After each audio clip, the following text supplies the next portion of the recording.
Olá, eu sou a Erika Mota, da Associação Brasileira de Cimento Porto, na BCP.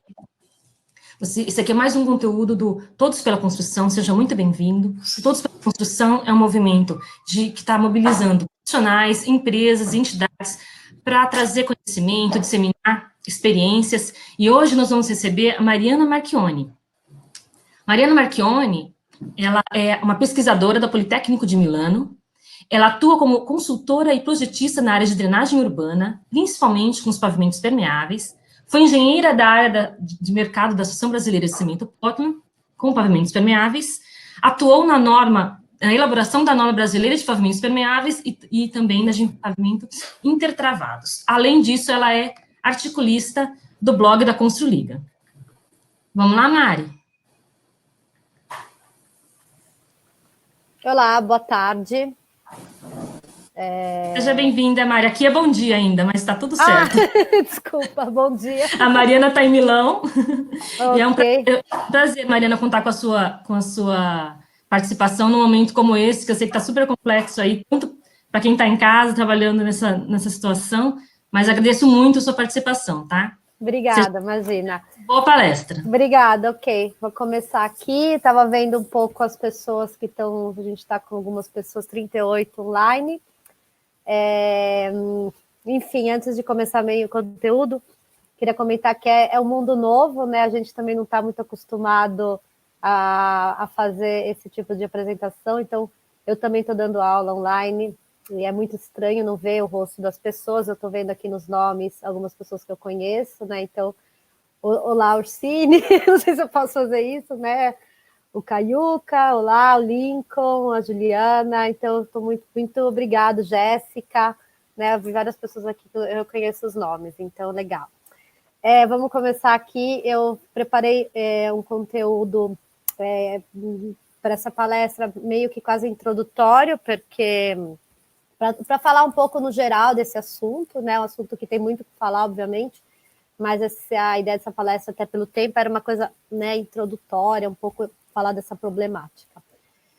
E para começar, eu coloquei esse gráfico aqui, que alguém, talvez vocês estão olhando e falando, o que tem a ver, né? O que tem a ver? Tem tudo a ver. Então, eu achei esse gráfico, que é o gráfico do coronavírus, que é o assunto, né, que eu acho que está chamando a atenção de todos nós. Como a Erika comentou, eu moro em Milão, então em Milão a gente está, né, bem complicada a situação. Eu estou fechada em casa desde o dia 20 de fevereiro, para vocês terem uma ideia. Então, esse gráfico a gente tá todo mundo vendo na TV, né? Vocês vão entender por que eu estou mostrando ele. Então, né, obviamente, sem entrar num assunto que não é o nosso métier, né, o nosso expertise, mas ele é um gráfico que fala de retardar o pico. O que acontece? Então, a gente está numa situação com uma doença muito contagiosa, né? Vocês vão entender por que eu estou falando isso.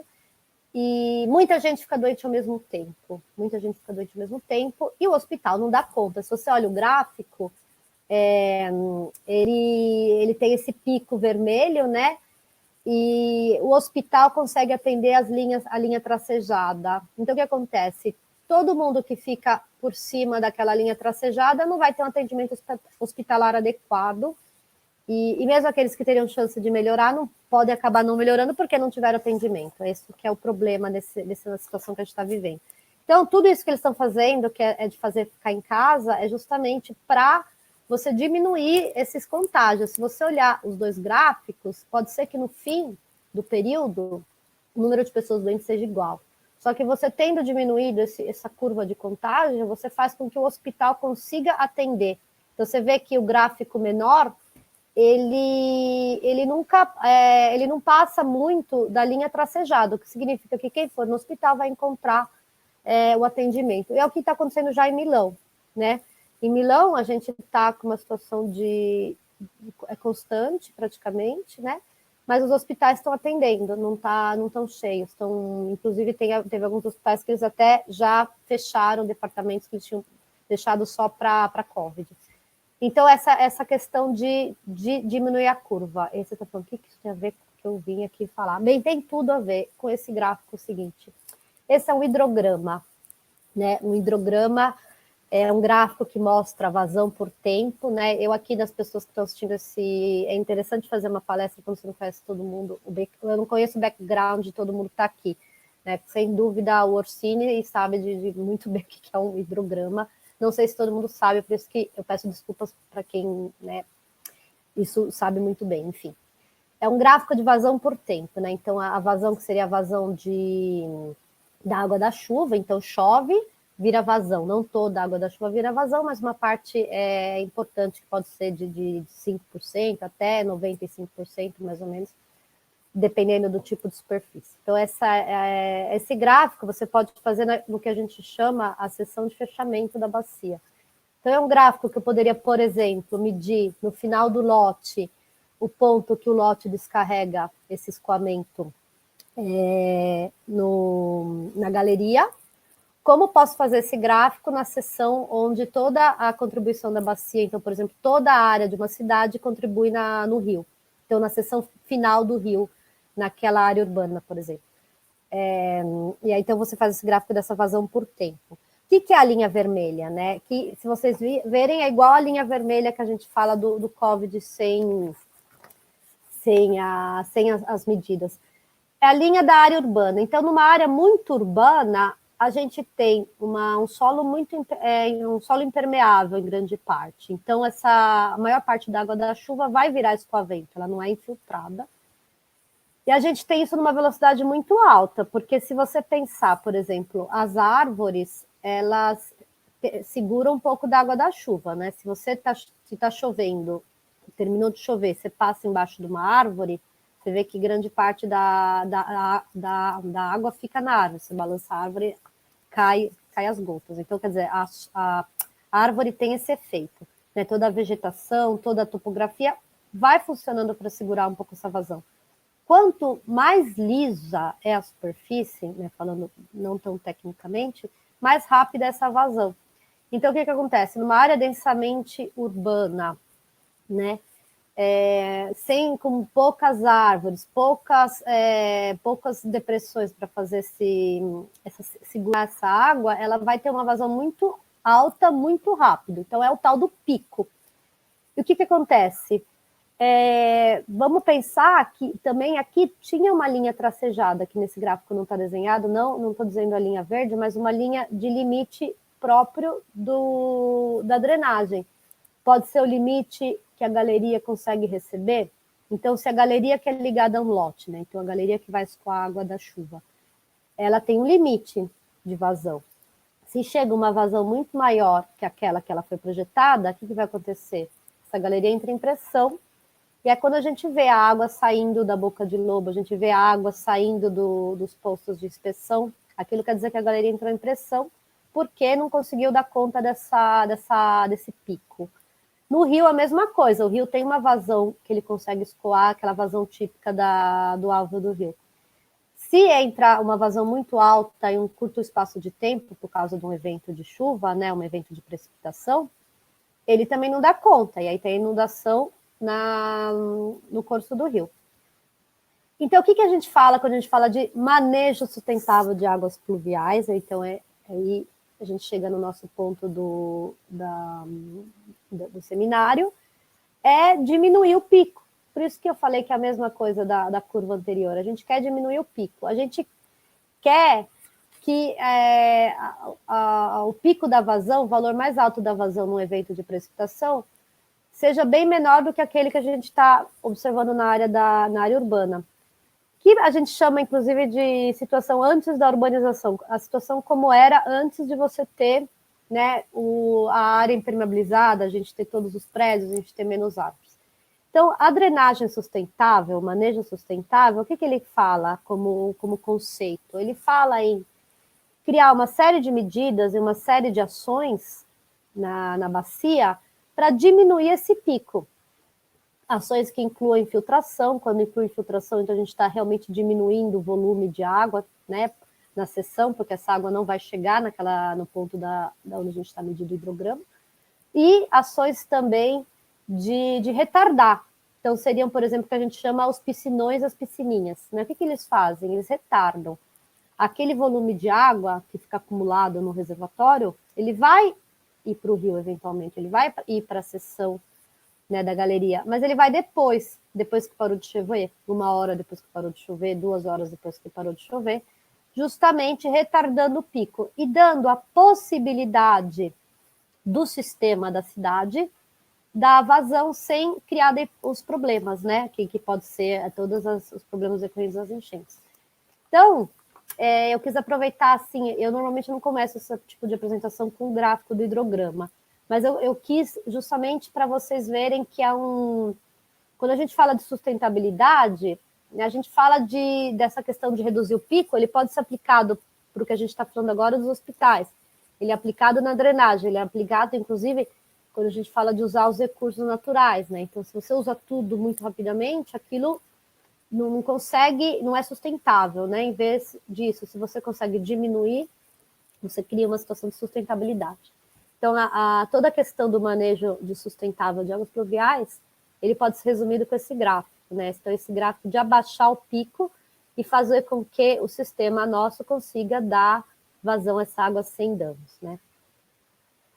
Mostra aqui um exemplo, esse é um quadro da Várzea do Carmo, não sei se aqui, né, todo mundo é de São Paulo, conhece São Paulo, só que essa Várzea do Carmo é em São Paulo, né, na parte do centro, 1892, né, 65 mil habitantes na época, e a gente vê aqui, primeiro, a gente vê o rio, o Tamanduateí, ele tá cheio, né, vê que ele tá cheio aqui. Então, o que acontecia? A enchente no rio, a cheia no rio é natural, o rio tem um período de cheia e tem um período de seca. Aqui, se você já construía longe da área de inundação no rio, ele enchia, voltava para a sua área, sua vazão de período de seca, ok, não tinha problema. Quanto mais você começa a invadir essa área de inundação do rio, né, pior vai ser, porque quando o rio fizer aquilo que ele sempre fez, vai criar os danos para a área urbana. E também tem a questão que você vê nesse quadro, que tem muito mais árvores, a área é menos impermeabilizada, tem menos construções, então, sem dúvida, é uma situação diferente. Estou falando de 1892. Então, aqui essa é a mesma área agora, né? Essa foto é dos anos 90, mas a situação é pare a situação atual. Né, a foto fala mais do que as palavras. Então, a gente vê aqui tudo impermeabilizado, todas as ruas, o rio estrangulado, né, ele foi retificado, canalizado, ele não tem mais aquela área. O que acontece aqui se o rio recebe uma vazão maior do que ele consegue escoar nessa área pré-estabelecida? Ele vai inundar a marginal. Então, a gente vê uma situação aqui onde mudou completamente a situação natural e a água não tem onde passar. Aqui um quantitativo dos danos com enchente, né? É muito difícil quantificar esse valor, mas esse estudo eles tentaram chegar numa estimativa de danos, então eles falam aqui que de 1995 a 2014, no Brasil, foi observado, foi estimado um dano de 73 bilhões de reais por problemas de enchente, então, relacionados à inundação. Então, sem dúvida, é um problema que a gente precisa considerar, e é interessante porque o que a gente vê na prática é toda uma preocupação com as enchentes no começo do ano, quando é, obviamente, o período das enchentes, e depois isso passa, esquece. Ninguém fala mais, e aí vai reclamar de novo no ano próximo, né? Infelizmente, é o que acontece, quando, na verdade, obviamente, a gente tem que fazer as ações que tem que fazer nesse período, no período de seca, não no período que está acontecendo a enchente. Um histórico sobre a gestão de águas pluviais, né? Obviamente, uma palestra assim rápida, não dá para a gente entrar muito no detalhe, mas, assim, quando a gente fala da água no ambiente urbano, né, então vamos pensar na água. A água tem um ciclo, né? Então chove, infiltra, escoa, vai para o rio, evapora, chove de novo, então é o ciclo da água. Na área urbana, o ciclo da água ele é um pouco diferente, né? Então, pensando um pouco historicamente, mas sem demorar muito, vou falar, quando a gente começou a criar, né, tem os centros urbanos, a gente precisava de água potável, água para as pessoas usarem. Então, se vocês verem, tem a rede de adutora de água já do Império Romano, de mais de 2000 anos. Então, era água que chegava nas cidades. E o esgoto? Bom, no início o esgoto ficava ali, tanto que a gente sabe que na Idade Média, muitas das pestes, das doenças que tiveram na época, foram justamente por problema do esgoto, que não era escoado, não era tratado. A água de chuva é igual, né? Misturava com o esgoto e ficava tudo ali, quando chovia, todo aquele esgoto invadia as casas, etc.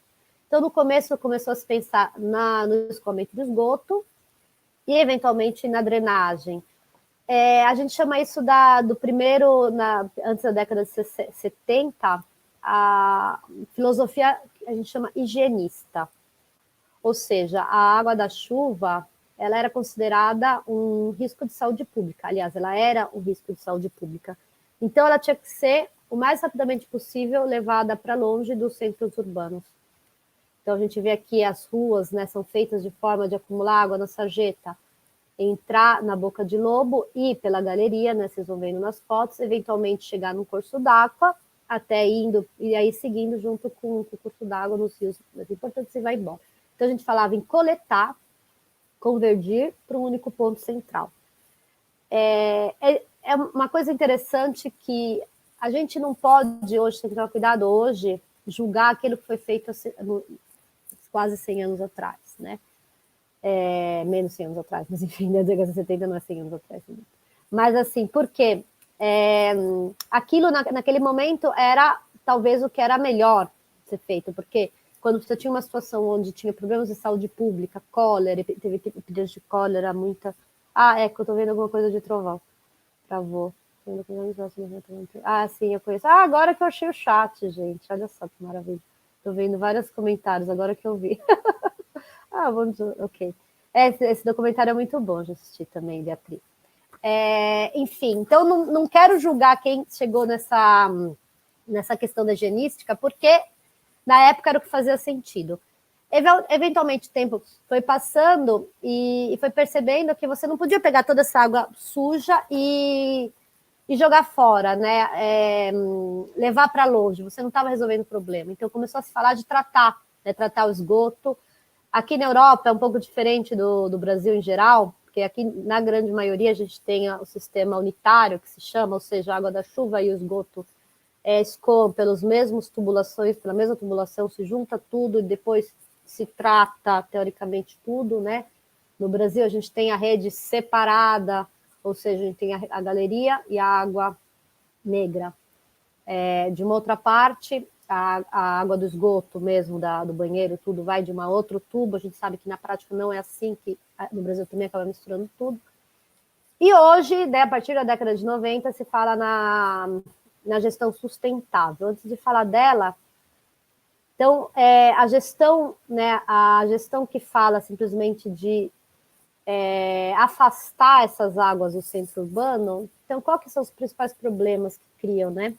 Então, a gente tem excesso de escoamento superficial. Então, justamente, a grande impermeabilização da cidade cria esse excesso de escoamento, e esse excesso de escoamento pode causar uma pequena inundação, mesmo em áreas relativamente altas, né? Porque você não consegue escoar essa água. É o que eu falei, que parte para o segundo ponto, aquele da caixinha cinza, que é a inundação da rede de drenagem. A rede de drenagem, ela foi dimensionada por uma vazão. Se você aumenta, né, a cidade, aumenta a área urbana, aumenta a impermeabilização, aumenta a vazão, muitas vezes essa rede não consegue, né, escoar. E aí o que você vai fazer? Vai fazer redes ainda maiores, fazer tubos ainda maiores, né? A rede de drenagem, ela passa a maior parte do tempo vazia. Então não tem sentido fazer redes enormes para ficar vazia a maior parte do tempo, porque no período do pico ela não dá conta, acaba sendo insustentável. Por isso que tem achar outras soluções, como por exemplo um projeto bem interessante que foi feito em São Paulo, o projeto, não a obra, de super tubos, então em pequenos pontos da rede, fazer os tubos maiores para poder segurar um pouco isso, mas não toda a rede, né? A inundação nos rios, obviamente, toda essa água eventualmente vai chegar no rio, Nessa figura que eu desenhei aqui, a gente consegue ver o que eu chamei da seção de fechamento da bacia, né? Então, seria, por exemplo, esse ponto aqui, seria o fechamento dessa bacia aqui, dessa cidade desenhada. Então, obviamente, se a vazão é muito alta quando ela chega no rio, o rio vai extravasar, vai ter a inundação. A erosão, né? Porque o rio, justamente aumentando muito a vazão, você acaba tendo maior problema de erosão, você tem, dependendo da inclinação da margem do rio, da desmatamento, você tira os materiais, você acaba aumentando o risco de erosão. É claro que o que acaba acontecendo é que numa situação assim, isso a gente fala até aqui na aula, né? O que você faz? Você simplesmente tira toda a vegetação e faz um concreto para evitar a erosão, que é uma pena, né? Porque, sem entrar muito nesse assunto, porque não é tanto foco aqui, mas a gente tem um curso de restauração de rios no Politécnico, que eu assisti aula ainda hoje. O que eles notaram é que esses rios, que são todos, que você faz toda a encosta retificada em concreto para evitar a erosão, para diminuir a área que ele está ocupando, eles são rios mortos. Claro que no Brasil eles são mortos porque eles são muito poluídos, né? Então não tem nem o que discutir. Mas o que eles notaram é que mesmo você limpando a água, então você fazendo todo o tratamento de água, e o rio tendo uma qualidade de água aceitável, ele ainda assim é morto, ele ainda não tem vida. Por quê? Para os peixes, para toda a vegetação, né, para toda a vida, o habitat, o rio de concreto não cria, né, esse habitat. E por isso é um rio morto. Tanto até que se fala hoje dessa questão da restauração dos rios, né, que você vai fazer os meandros, vai fazer toda a vegetação, né, ciliar, porque é ela que permite a vida no rio. Enfim, mas essa erosão, tudo isso vem também do excesso de escoamento. E a poluição difusa, que é ainda falada há pouco, né, no Brasil principalmente, falada, mas talvez não considerada tanto, que é justamente o fato que a água da drenagem, ela é poluída. Então, não tem sentido, quando a gente fala da rede separada, como é normalmente no Brasil, ela parte do pressuposto que você tem que tratar o esgoto, mas a água de chuva não. A água de chuva é limpa. Não é verdade. Essa água de chuva, ela vai passar por todas as superfícies, ela vai pegar toda a poluição que está nas superfícies e vai, né, dissolver na água, e vai ser uma água, inclusive, se você mede, com níveis assim similares ao esgoto. Então, não teria como você simplesmente jogar essa água nos rios sem nenhum tipo de tratamento. Isso teria um problema sério para a qualidade de água no rio. Aí é interessante, de novo, comparando a situação do Brasil e da Europa, no caso, né? Eu falo Europa porque, morando aqui, trabalhando aqui, eu também acabo sendo mais envolvida com o que está acontecendo aqui. Runoff. Runoff é escoamento superficial, em inglês. Ok? No Brasil, eu deixei como runoff porque, às vezes, as pessoas usam runoff, mas é escoamento superficial. É a água da chuva que é transformada em escoamento. Então, a gente fala em vazão e escoamento. Então, a poluição difusa, aqui na Europa, ela é praticamente a causa das poluições nos rios é por conta da poluição difusa, né? E no Brasil, a gente tem ainda esgoto in natura sendo jogado no rio, então tem um problema importante aí para ser resolvido antes de pensar na água da chuva. Ou pensar nos dois ao mesmo tempo, né? Não teria sentido simplesmente ignorar e continuar jogando a água da chuva no rio sem tratamento. Inclusive, aqui um adendo, né? A gente, na Itália, foi feito um novo regulamento para o tratamento da água, e justamente aqui, os lugares que tem rede separada, vai ter que ser tratada pelo menos uma percentual da água da chuva. Então, a gente achar que a água de escoamento, a galeria pode ser ligada no rio sem tratamento, não dá mais para pensar isso, né? Então, aí tudo a gente entra na questão da sustentabilidade, que não sei porque a figura não estava assim para mim, sustentável. Então, desconectar, distribuir, descentralizar. Aqui eu fiz, né, 3 exemplos de fotos, né, só para ilustrar. Então, um teto verde, aqui a gente vê um lago, mas isso aqui é um lago artificial com água de drenagem. Óbvio que para você manter o nível da água todo o tempo, inclusive quando travou. Inclusive, no período que não chove, você tem que ter o lençol freático alto, tem que ter uma situação própria do lago, né? Mas, justamente, esse pode ser um ponto para você mandar essa água de drenagem. Então, não precisa fazer um reservatório de concreto fechado. Quando a gente fala em fazer uma piscininha, um piscinão, não precisa ser um reservatório fechado, pode ser também aberto. Então, você cria uma oportunidade de habitat, uma oportunidade de biodiversidade no projeto. E, por fim, tem lá no desenho o pavimento permeável, que é um sistema bem interessante, porque você mantém o pavimento, né? Então, você pode fazer o seu estacionamento, o seu pátio, se você quiser, mas você também filtra água. Então, você consegue usar ele tanto para diminuir o escoamento, porque filtra água, e embaixo, na base, ela funciona como um reservatório, que pode, por sua vez, infiltrar no subleito, ou, dependendo da situação, né, da permeabilidade do solo, se for muito baixa, você ter que mandar essa água, por exemplo, para um lago como aquele. Mas, assim, eu queria nessa figura, principalmente, falar, né, com essa apresentação, na filosofia, né, que é a filosofia do desconectar, é abaixar a curva. Como a gente abaixa aquela curva? Desconectando. Então, por isso que você vai começar, em vez de fazer toda a água da cidade, vai para aquele rio. E aí aquele rio não dá conta. Qual que era a primeira solução que a gente falava? Vamos fazer um piscinão. Né? A solução mais pro forma, digamos, que em certos momentos é necessária, vai fazer, né, dentro do limite que está nas cidades, em certos momentos é necessário. Fazer os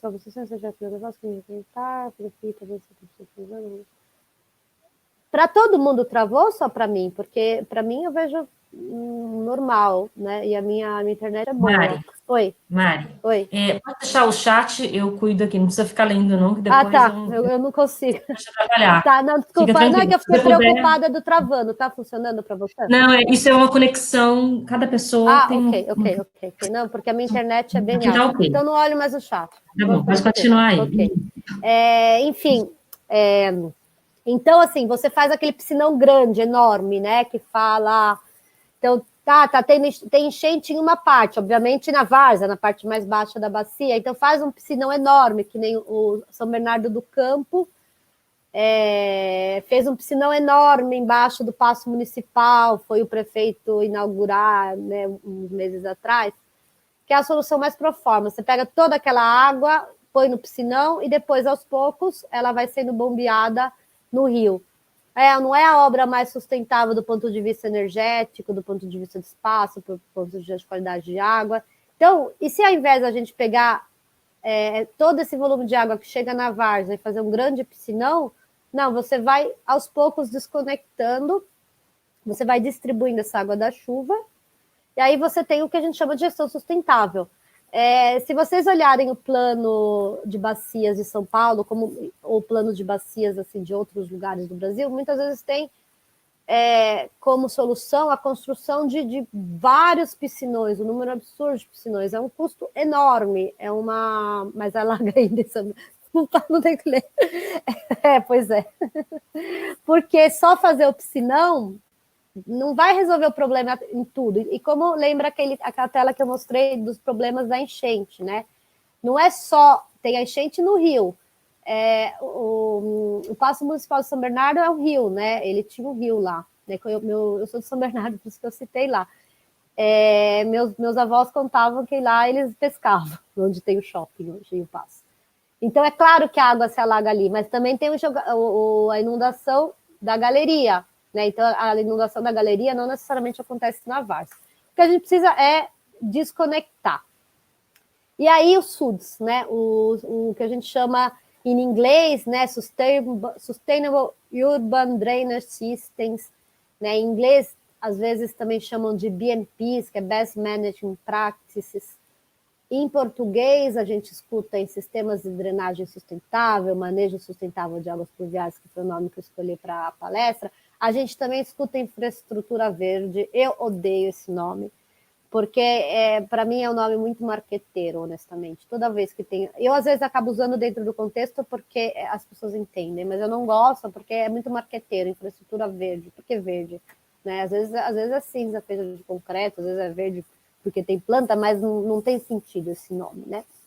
Mas, enfim, é os nomes que se usam. O que é, né? Então, é um sistema de gestão das águas pluviais constituído por um conjunto de estratégias, tecnologias e boas práticas destinadas a reduzir os fenômenos de inundações urbanos para conter a contribuição das águas pluviais para os corpos d'água, receptores através do controle na fonte. Então, eu quis ler mesmo a definição, que não sei porque veio o slide também torto aqui, não sei bem. Então, é o controle na fonte. O que quer dizer o controle na fonte? Né? A chuva cai num ponto. Na situação normal, né, da drenagem, aquela tradicional, a água cai nesse ponto, ela vai para uma boca de lobo, vai para uma galeria e rapidamente vai chegar longe desse ponto, que vai ser, por exemplo, chegar no rio. Então, a gente tem que trabalhar lá na fonte. O que é trabalhar na fonte? Onde choveu, aquela água vai ficar. Então, é trabalhar com o reuso, é trabalhar com a infiltração e, eventualmente, com a detenção. Então, quando a gente fala em ações de manejo sustentável, existe uma série de sistemas, um número enorme de sistemas, de componentes, de soluções que a gente pode fazer. Aqui, depois eu vou entrar principalmente na questão do lote, né? Quando a gente fala nisso no nível de políticas públicas, tem inclusive falar de sistema de avisos, de sistemas de modelos meteorológicos confiáveis, que posso dizer, né, quando vai chover, onde vai chover. Mas aqui eu estou falando principalmente dos sistemas. Então, esses sistemas, a gente tem que o importante é pensar de privilegiar primeiro o reuso.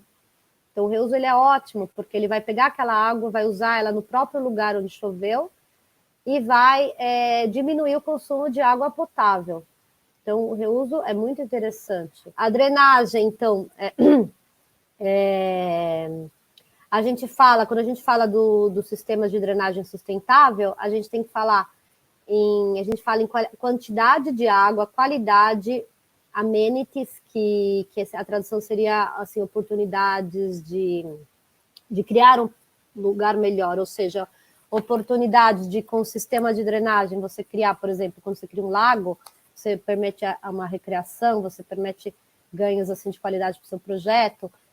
O teto verde, por exemplo, ele te permite diminuir a temperatura do edifício, biodiversidade. Então, são os 4 pilares do sistema de drenagem sustentável. O principal, claro, é a quantidade de água, ou seja, diminuir o escoamento. Então, são sistemas que falam em a gestão desse manejo das águas pluviais na fonte, diminuindo esse escoamento.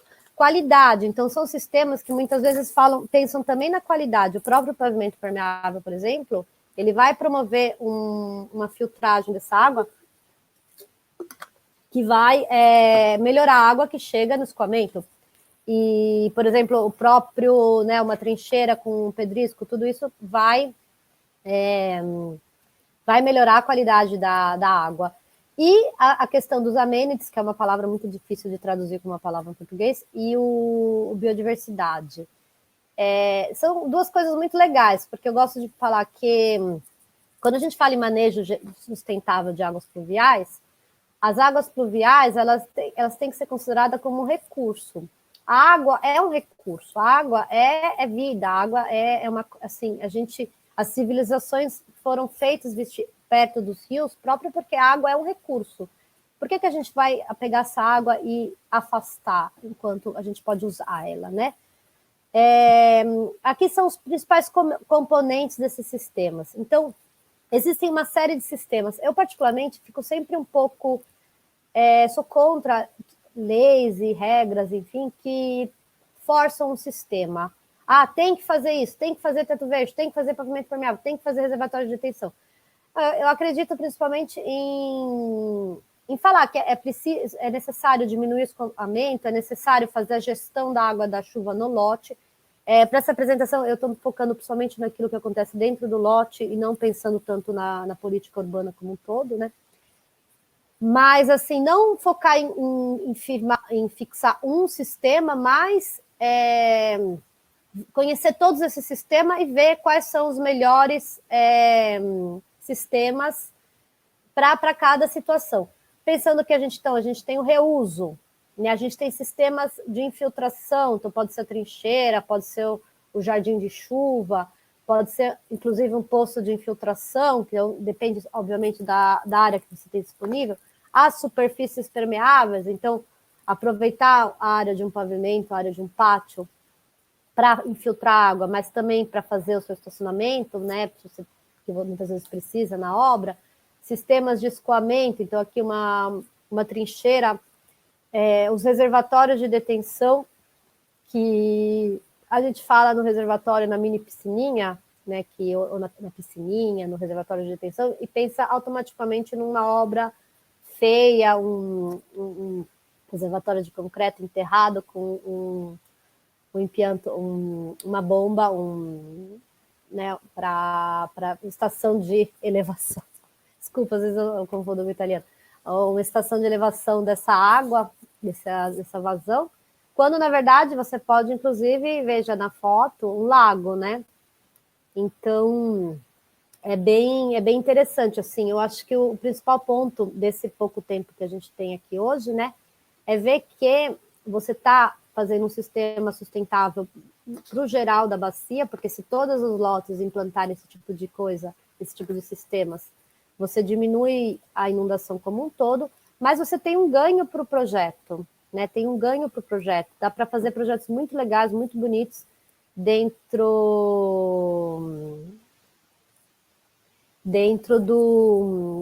do sistema, né?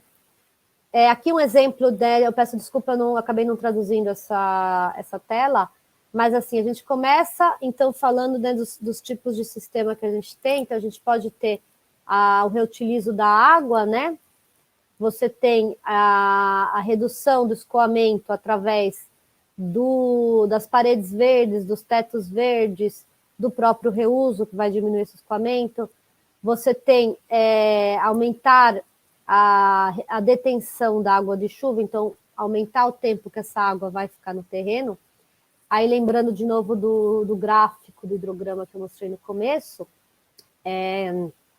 quando você fala assim de detenção, então em alguns tipos de sistemas, essa água eventualmente vai ir para o sistema da cidade, né? Vai ir para a galeria. Só que você vai retardar esse tempo. Então, se a água ela passa por uma trincheira, vai escoando devagarzinho, ou ela fica nesse lago que vai, né, indo devagarzinho, ele vai sair do pico e não vai evitar né, o problema da inundação.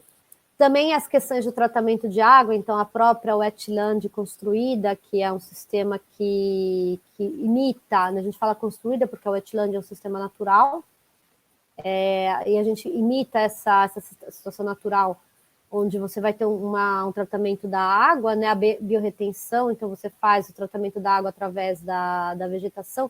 É interessante porque o tratamento de água através da vegetação tem plantas que conseguem sintetizar, inclusive, o hidrocarbono. Então, por exemplo, você faz um estacionamento que a água infiltra, por exemplo, no pavimento permeável, no pavimento convencional, e vai para uma biovaleta, né, projetada com plantas adequadas para... Eu sei que aqui na Itália eles usam, por exemplo, o girassol para isso. Para sintetizar o óleo do carro, olha só que interessante, né?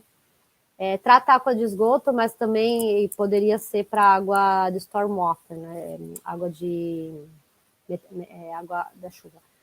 A wetland, como a Juliana comentou, é bem interessante, porque ela, inclusive, pode tratar água de esgoto, né? Claro que a gente tem que sempre tomar muito cuidado com o tratamento de água de esgoto, porque, enfim, a wetland, dependendo da situação, por exemplo, eu vi um projeto de uma escola, ele passa por alguns pré-tratamentos antes de chegar na wetland, para evitar problemas de saúde pública. Mas, assim, a wetland é um sistema bem legal, né, de você copiar uma coisa que já existe na natureza, aliás, é o que a gente sempre faz, para tratar essa água. Aliás, também não é tanto foco aqui, mas só comentando, é interessante porque eu não sei se tem alguém aqui que faz parte do grandíssimo grupo do esgoto, mas o esgoto mesmo, ele é um recurso, né? Como você vê, a Wetland trata ele, porque, na verdade, quando a gente fala do esgoto doméstico, que é principalmente nutrientes, ele não é, ele é ruim quando você joga em muito excesso, né? Se você joga no rio uma vazão maluca, enorme, de toda uma cidade de esgoto, é claro que o rio vai acabar, né, morrendo, entra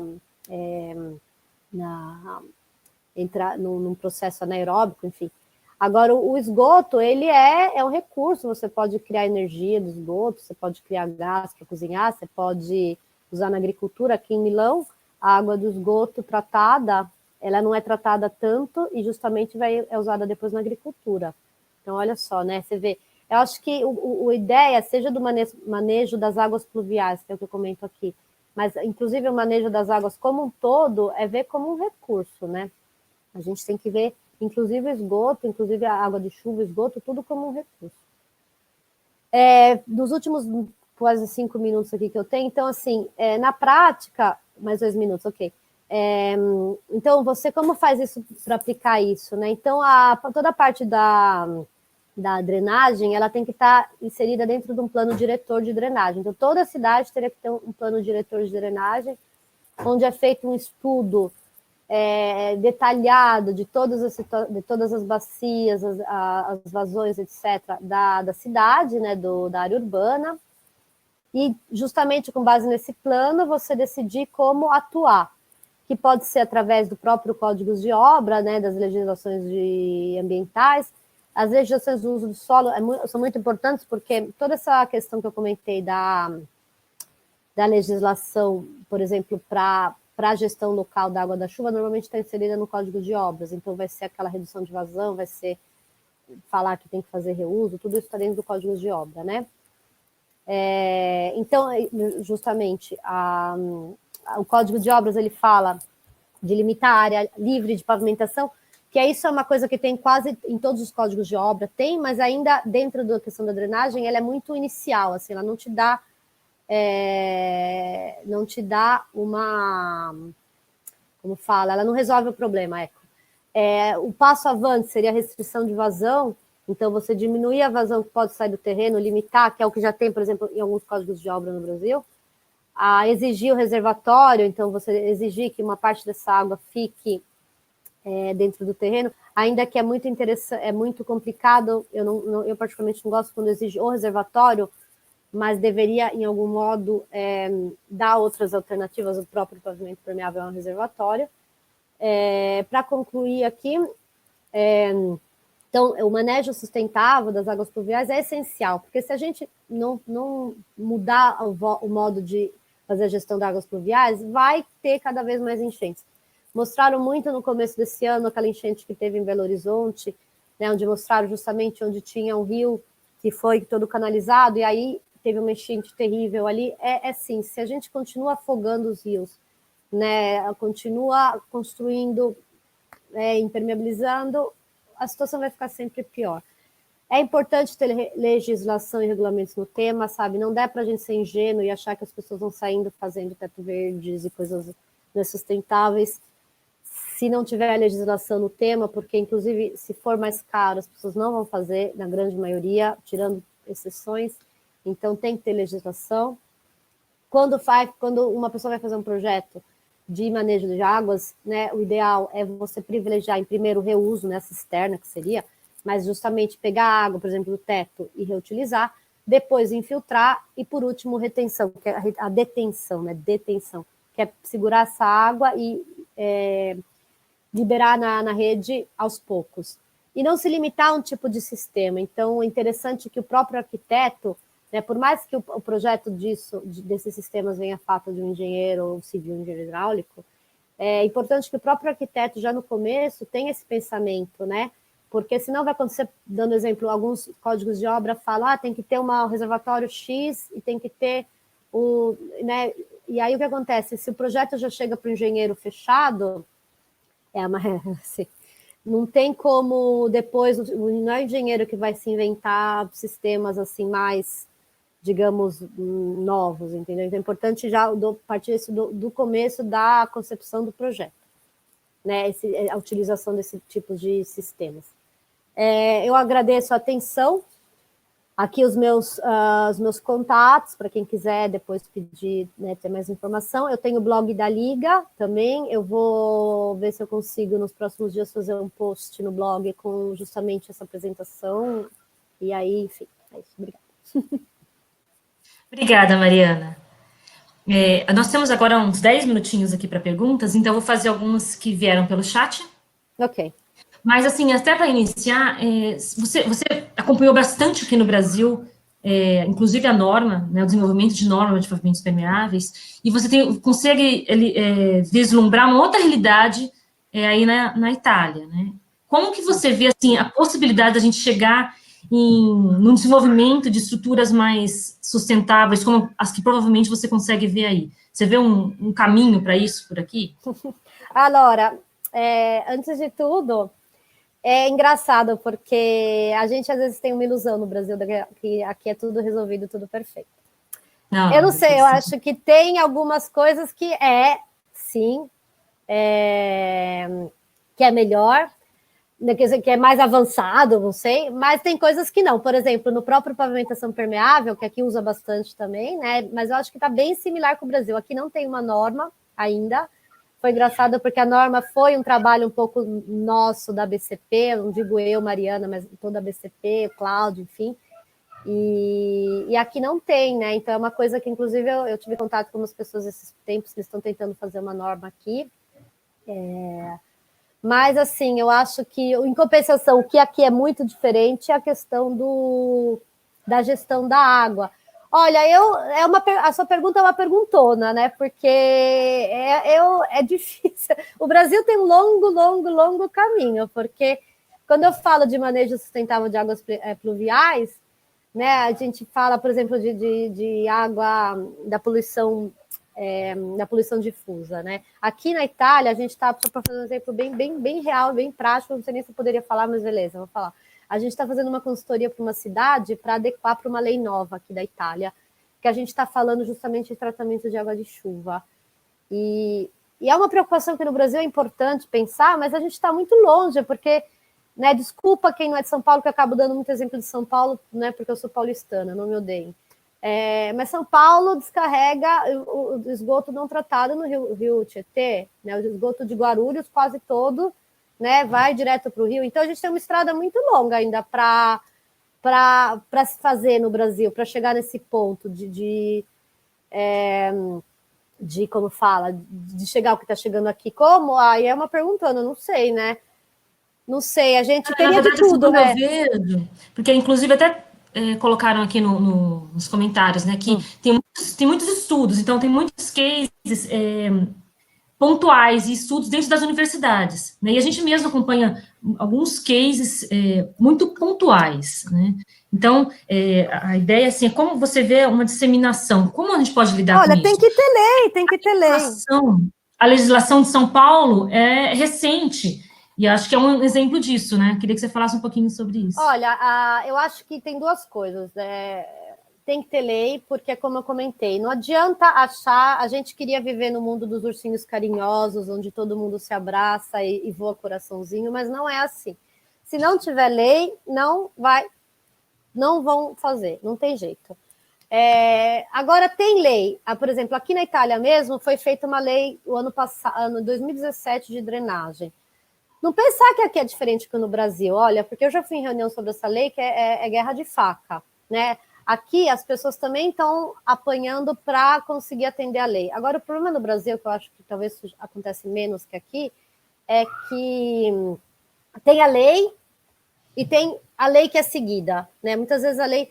Eu já conversei com algumas pessoas no Brasil que, provavelmente, no Rio Grande do Sul, na Porto Alegre, por exemplo, sei que alguém comentou Rio Grande do Sul aqui, tem um plano de drenagem maravilhoso, né? Feito muito bem.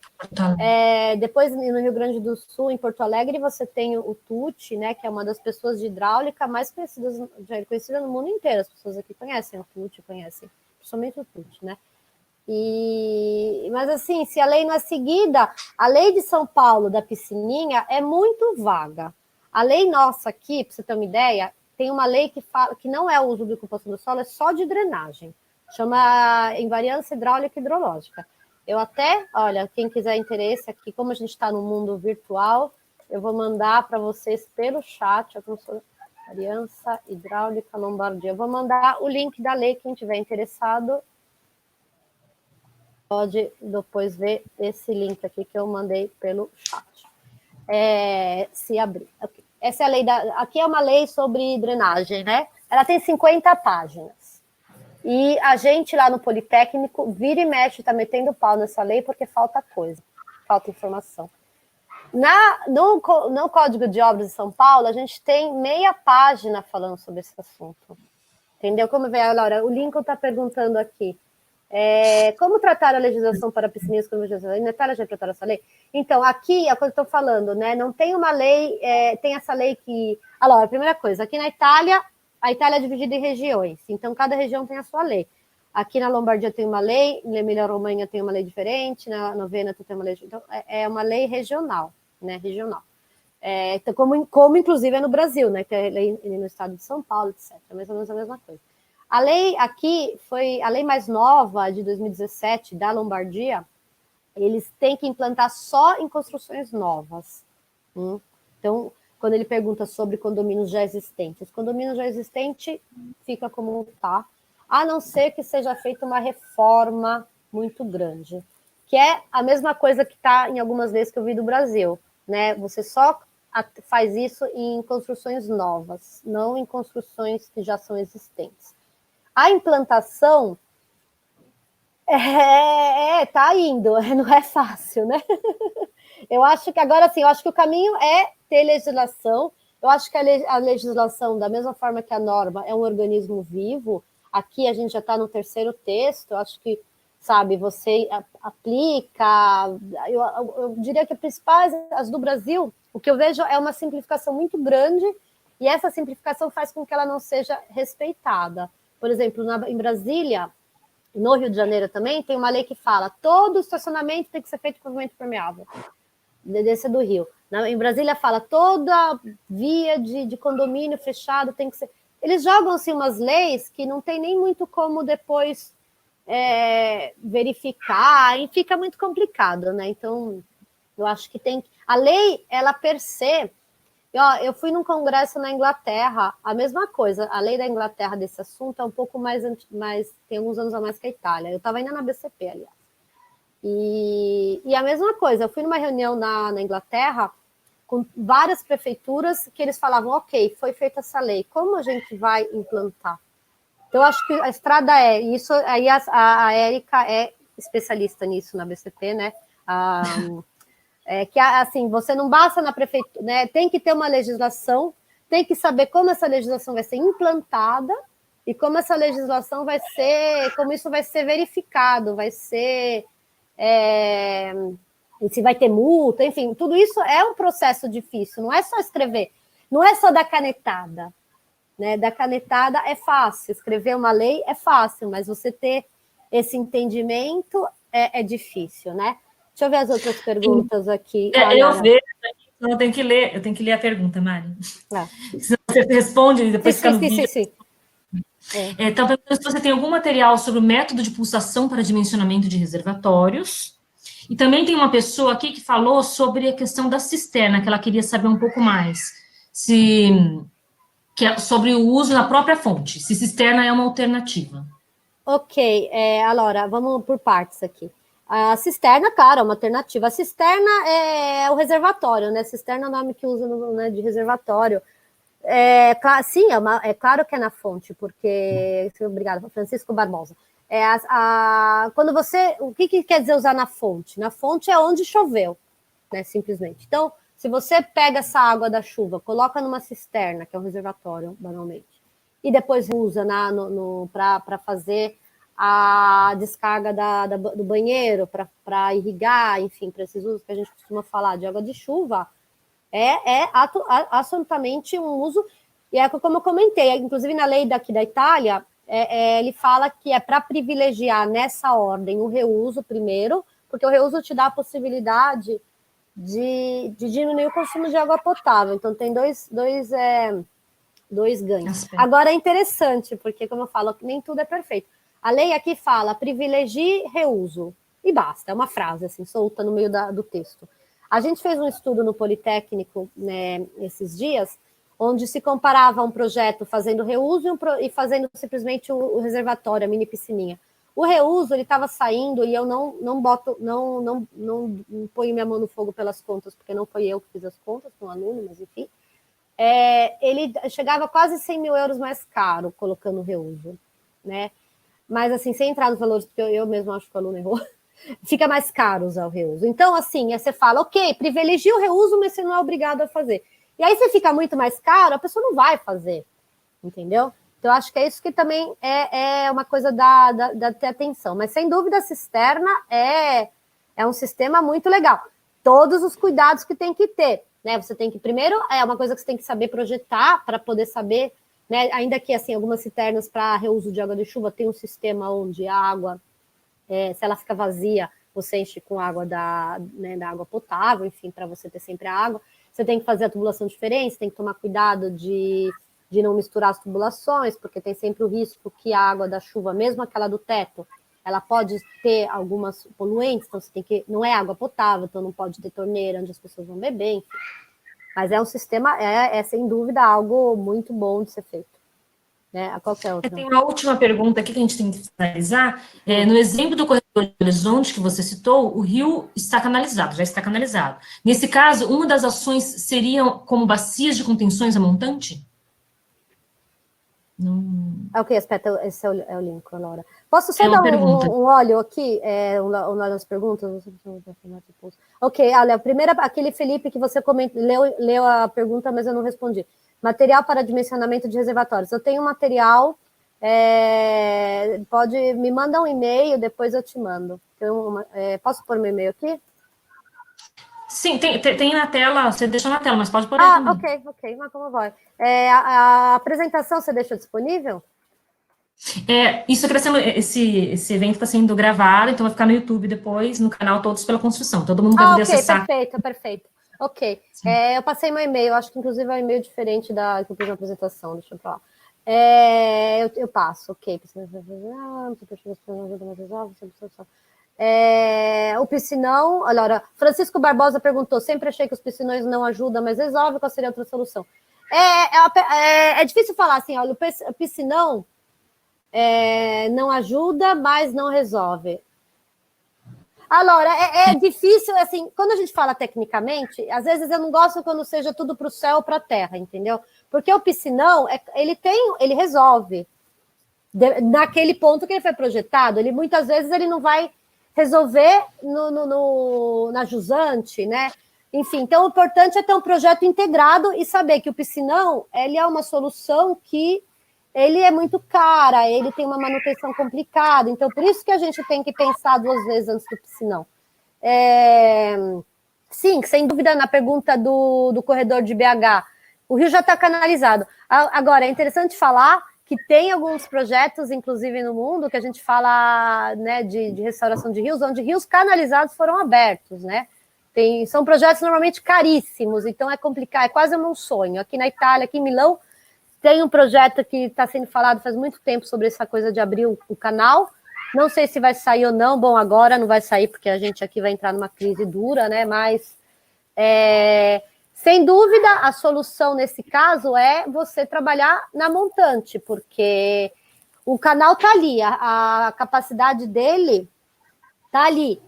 Se você diminui a montante, o volume de água, a vazão de água que vai chegar nele, você consegue diminuir.